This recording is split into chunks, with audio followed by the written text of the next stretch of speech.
Minus A M आपको दिया, AC plus AM आपको कितना दिया है? AC प्लस AM दिया है 10 और AC माइनस AM दिया है 8। तो क्या AC और AM निकल आएंगे इससे? Hello, yes sir. अब AC और AM आ गए और आपकी जो इक्वेशन बनती है कैरियर वेव की, जिसको निकालना है, AC plus AM sine omega MT into sine omega CT। Omega C ये मालूम है, ओमेगा M ये मालूम है, AC और AM यहां से निकाल लिया गया है, निकाल सकते हो आप। हेलो, हाँ सर। समझ में आया? क्लियर है? तो यस सर। कोई कठिन सवाल नहीं होते, ये इजी सवाल होते हैं। बस आपको दूसरा सवाल देखते हैं। दूसरा सवाल है तुम्हारा, an NPN transistor operates as a common emitter amplifier with a power gain of 60 decibels. यहाँ पर थोड़ा ध्यान देना है, उन्होंने पावर गेन को डेसिबल्स में दिया है, ठीक है? किस पे दिया है? किस पे डेसिबल्स। दिया है? डेसिबल्स। अब इसमें तुम्हारे दिमाग में एक ही चीज आनी चाहिए कि डेसिबल्स हमारी किसकी यूनिट होती है? साउंड की, साउंड लेवल की लाउडनेस। होती है ना। हाँ। अब साउंड लेवल की अगर यूनिट होती है तो साउंड लेवल में, अब पुरानी चीजों पे आ जाएं, तो साउंड लेवल जिसको हम डेसिबल में नापते हैं वो होता है 10 log I upon I not. क्या होता है? हाँ सर, याद करो, 10 log I by I I upon not. I not, ठीक है? अच्छा, थोड़ा और ध्यान से सुनना जरा। I है हमारी इंटेंसिटी जो हमें मिल रही है, I नॉट जो है हमारा इनपुट है। I नॉट क्या है? I नॉट क्या है? थोड़ा मेरी बात को समझो। I नॉट इनपुट है और I हमारा आउटपुट है। समझ रहे हैं ना? पढ़ा है ना? डॉपलर्स पे पढ़ाया था नहीं साउंड लेवल? हेलो, रिप्लाई करो जरा, रिप्लाई करो। Yes sir. अब इसमें क्या बात है, खास बात, क्या intensity directly proportional to power होती है? Intensity directly proportional to energy होती है ना, हाँ सर। और energy directly proportional to power है।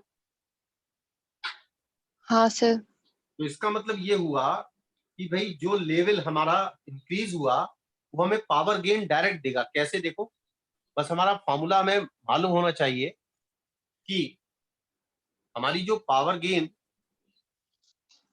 एक्चुअली जनरली हम वहां पर बीटा से शो करते हैं इंटेंसिव साउंड लेवल को, लेकिन यहाँ मैं बीटा नहीं लिख रहा हूँ क्योंकि एनपीएन ट्रांजिस्टर है।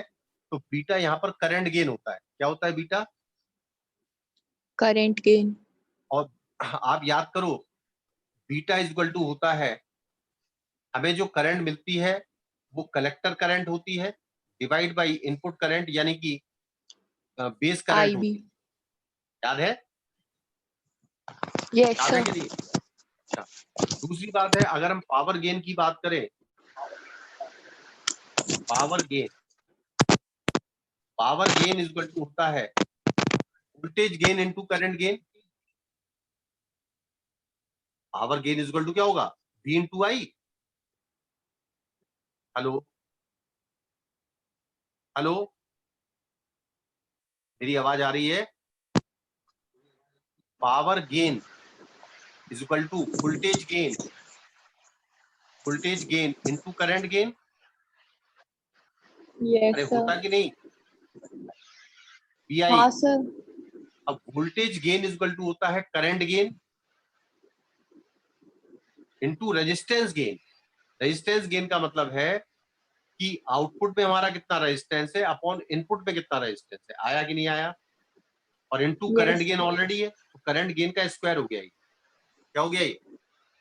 स्क्वायर। और करंट गेन का स्क्वायर यानी करंट गेन ही आपको निकालना है। मैं इसको बीटा नाम दे देता हूँ, ये बीटा है। IC अपॉन IB ही करंट गेन है, तो मैं इसको बीटा स्क्वायर लिख सकता हूँ। लिख सकता हूँ। Yes sir.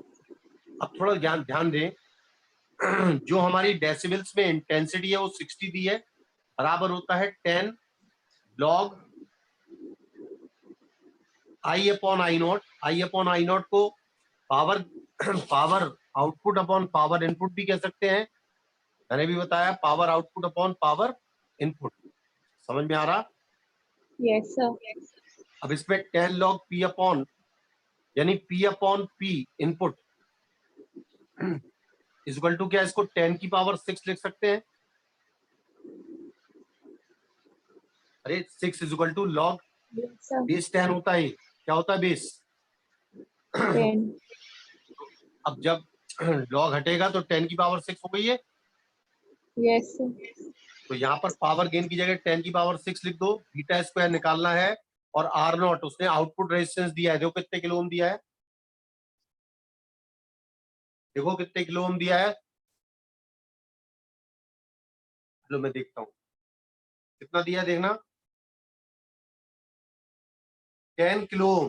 The input circuit resistance is 100 ओम, यानी आर इनपुट दिया है, आर इनपुट दिया है 100 ओम और आउटपुट दिया है 10 किलो ओम। कर सकते हैं यस सर। इसको, 10 किलो ओम को आप ओम में चेंज कर देना तो 10 की पावर 4 अपॉन 100 हो जाएगा, ये निकालना है। और इसकी वैल्यू 10 की पावर 6 है। कर लेंगे सॉल्व हम। हाँ सर। समझ में आया? तीसरा क्वेश्चन यस देखते सर। हैं।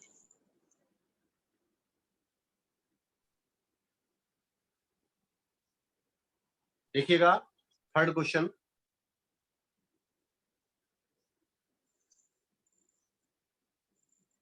लिखता है वो the modulation frequency of an AM radio station is 250 kilohertz. ठीक है, उसने कहा मॉड्यूलेशन फ्रीक्वेंसी जो है, जो हम जिससे मैसेज भेज रहे हैं, ठीक है, हाँ सर। हेलो, वो 250 किलो हर्ट्ज है। आगे लिखता है which is 10% of the carrier wave, यानी जो हम वेव ऐड करते हैं उसकी फ्रीक्वेंसी का ये 10% है सिर्फ।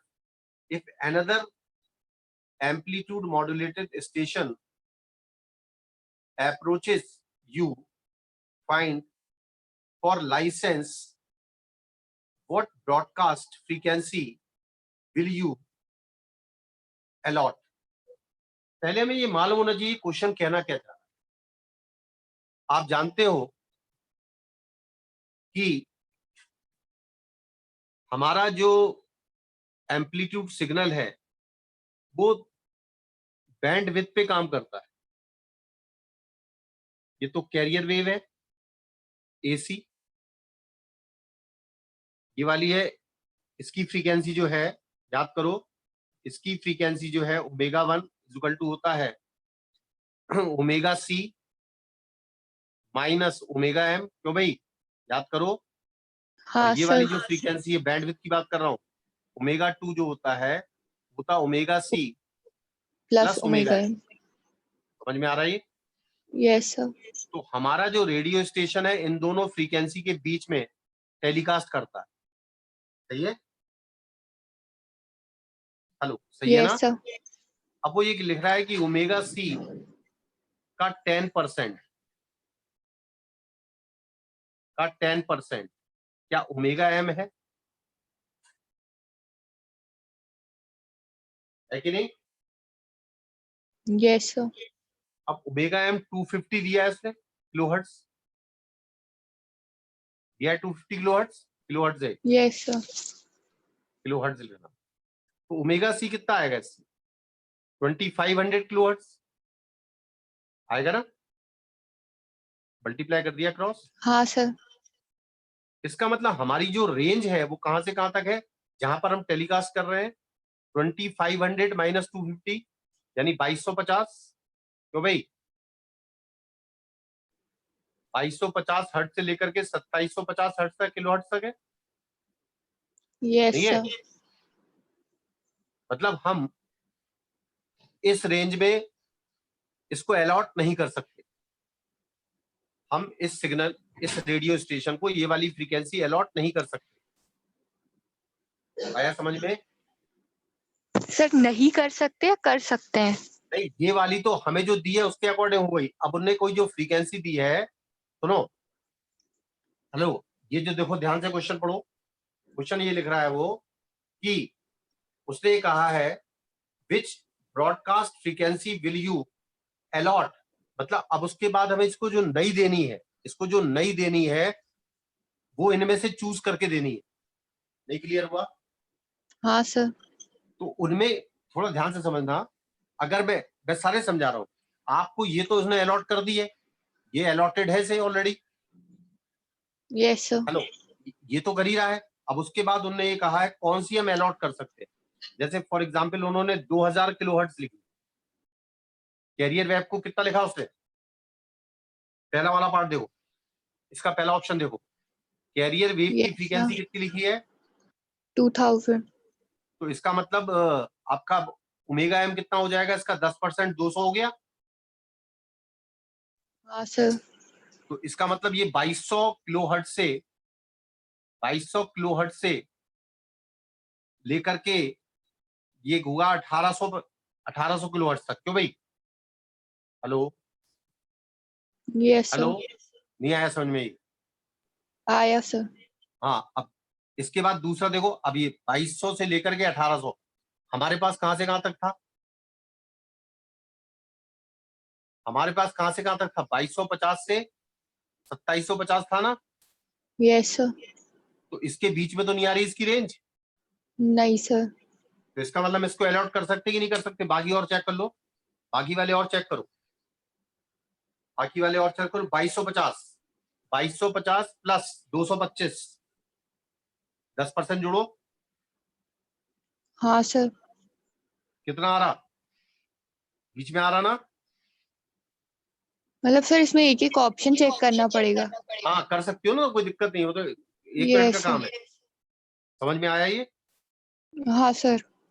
कर लिया ना? इसका आंसर चेक कर लेना कौन सा है वो आप लिख लेना, ठीक है?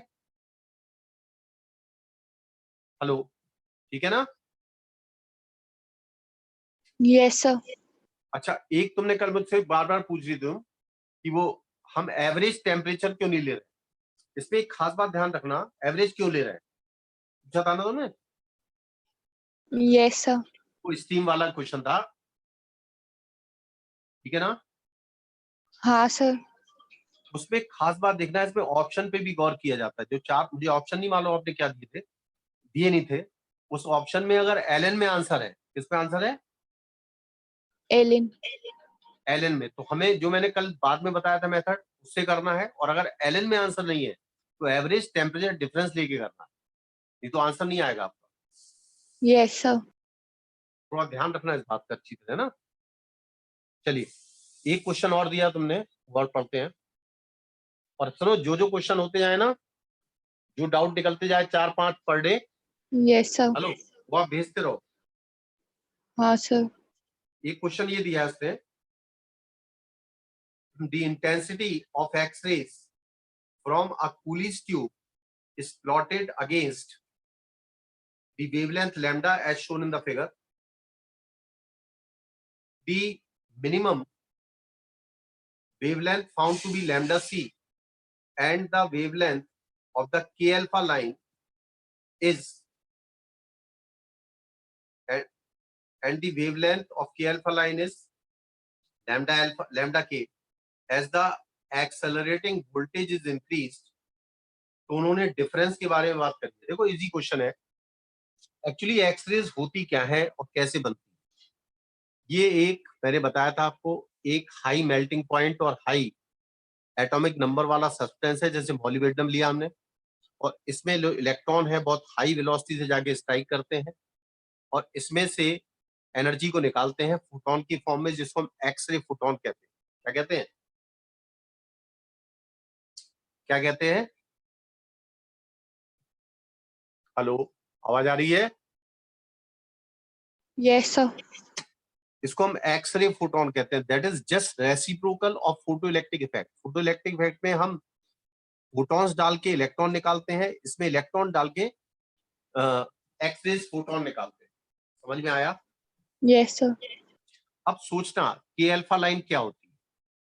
अगर मैं किसी एटम की बात करूं तो एटम के नियर, सबसे नियरेस्ट ऑर्बिट जो है, इसमें से अगर ऊपर वाला इलेक्ट्रॉन जंप करके आता है तो जो एनर्जी निकालता है उसको के अल्फा कहते हैं। जो एनर्जी निकल रही है वो क्या है, इसको लाइन को कहते हैं के अल्फा लाइन। क्या कहते हैं? के अल्फा लाइन। बात समझे? मैंने बताया था ना, पूरा याद करो एक्स रेस। Yes sir. तो अब चाहे, अब ये जो इलेक्ट्रॉन यहां से यहां कूद के आ रहा है, उसका जो एनर्जी डिफरेंस है वो तो कांस्टेंट है, तो क्या है, कांस्टेंट। लेकिन मेन चीज क्या है, इसका 100% एनर्जी का 99.9% हीट में कन्वर्ट हो जाता है, बाकी एक्स रेज में कन्वर्ट होता है। तो थोड़ा ध्यान से सुनना, जब मैं एक्स रेज को निकालता हूं और यहां पर इन इलेक्ट्रॉन्स की मान लो इस इलेक्ट्रॉन का वी वोल्टेज था, कितना था, कितना था, वी वोल्टेज। और वी वोल्टेज के करस्पॉन्डिंग इसकी टोटल एनर्जी क्या ईवी थी। Yes sir. अब उसने क्या करा, इस हो सकता पूरी की पूरी ईवी एक्स रे को निकालने में कन्वर्ट हो गई हो। तो जो जो एक्स रेज निकलेंगी, हालांकि ये बहुत कम होगा, जो इंटेंसिटी उन एक्स रेज की निकलेगी जिसकी टोटल एनर्जी इलेक्ट्रॉन की एनर्जी के बराबर है, बहुत कम एक्स रेज होगी, जीरो होगी। इसलिए यहां पर जो उन्होंने कहा है ये क्रिटिकल वेवलेंथ है, यानी इम्पॉसिबल वेवलेंथ है। बात समझे? Yes hello. सर। और उसके बाद क्या होता है कि क्योंकि स्पेक्ट्रम जो है आपका ब्रेमस्टर्लंग होता है, कंटिन्यूस स्पेक्ट्रम होता है, तो उन्होंने ये स्पेक्ट्रम बनाया, उन्होंने कहा कोई पर्टिकुलर ऐसी भी इंटेंसिटी मिलती है कि अचानक इंटेंसिटी मैक्सिमम हो जाती है। क्या हो जाती है अचानक इंटेंसिटी? हेलो। मैक्सिमम। और उसके बाद इंटेंसिटी घटती जाती है, और जिसकी इंटेंसिटी जीरो हो जाती है उसकी वेवलेंथ अप्रोक्सीमेट इनफाइनाइट। अब थोड़ा ध्यान से सुनना, क्या एच सी को मैं EV upon H C by lambda होता ना, yes sir. Hello, H C by lambda is equal to EV upon H C लिख सकता हूँ कैसे? हाँ सर। समझ में आ रहा है ये? और दूसरी बात है, हाँ सर। ये जो इंटेंसिटी निकल रही है वो के अल्फा लाइन की है, और के अल्फा लाइन की वेवलेंथ कांस्टेंट रहेगी क्योंकि एनर्जी डिफरेंस कांस्टेंट है। नहीं आया समझ में? हाँ सर। इस एनर्जी का डिफरेंस कांस्टेंट है ना, तो this energy minus this energy is equal to h C upon lambda के। Yes sir. तो ये लैम्डा के तो कांस्टेंट रहेगा, लेकिन अगर मैं इन इलेक्ट्रॉन का एक्सेलरेटिंग वोल्टेज बढ़ा दूं, क्या बढ़ा दूं, एक्सेलरेटिंग वोल्टेज। तो एक्सेलरेटिंग वोल्टेज बढ़ने से H C by lambda, is equal to EV है ना, ये एनर्जी है ना फोटॉन की। Yes sir. तो लैम्डा इज इक्वल टू क्या आएगा, एच सी अपॉन ईवी। हाँ सर। अब गौर से देखिए, ये क्रिटिकल वोल्टेज है जिसमें पूरी की पूरी इलेक्ट्रॉन की एनर्जी एक्स रेज में कन्वर्ट हो गई। अब मैंने वोल्टेज को बढ़ाया तो एच सी की वैल्यू कम होगी या बढ़ेगी?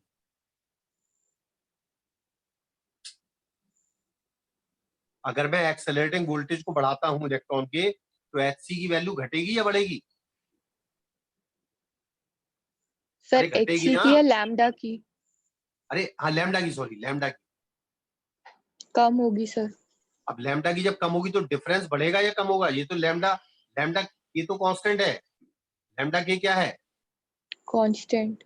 और ये कम हो रहा है, ये क्या हो रहा है, v को बढ़ाने से लैम्डा सी कम हो रहा है, यानी डिफरेंस क्या हो हाँ रहा है, सर। डिफरेंस बढ़ क्या रहा हो है। रहा है, बढ़ रहा है ना। ठीक है। हाँ सर। यस अब सर। ये हो गए पूरे चारों सवाल। Yes sir. तो अब जो भी डाउट हो मुझे भेज देना, ठीक है, मैं बता यस दूंगा। सर।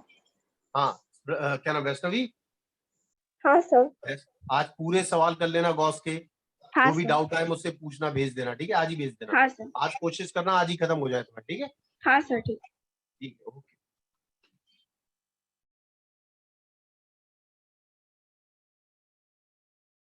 खत्म कर दो रिकॉर्डिंग।